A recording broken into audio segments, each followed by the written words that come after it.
दर्शक बंधु ओढ़नी सीरियल रे देखा पाइबे एक धमाकदार एपिसोड। से बदमाश अंश जीवन को लेकिन गोटे इलेक्ट्रिक पोल रे बांधी देइथिबो। तापर ज्योति जीवन को बचेबा को जाउथिबे। आ ठीक सेही टाइम रे मोहिनी जो गुंडा मान को ठीक करथिबो से गुंडा माने ज्योति को गाड़ी की पंक्चर कर देबे। आ तापर ज्योति को एक्सीडेंट होई जिवो। आ तापर ज्योति को होश चली जिवो।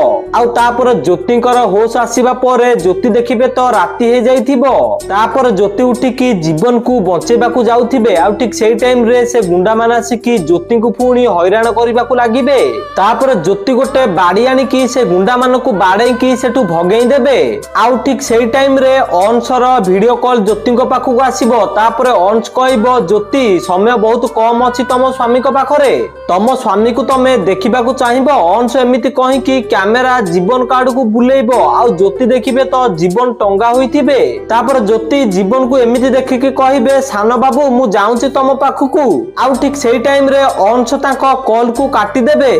तो दर्शक बंधु आपण मानु कोन लागुची ज्योति कोन अंश कटू जीवन को बचाई पारिबे हां कि ना हमको कमेंट माध्यम रे जणांतु। आ ओढ़नी सीरियल रो सब टेक्निक अपडेट सर्वप्रथम जानिबा पय हम वीडियो गोटे लाइक करी चैनल को सब्सक्राइब कर दियंतु।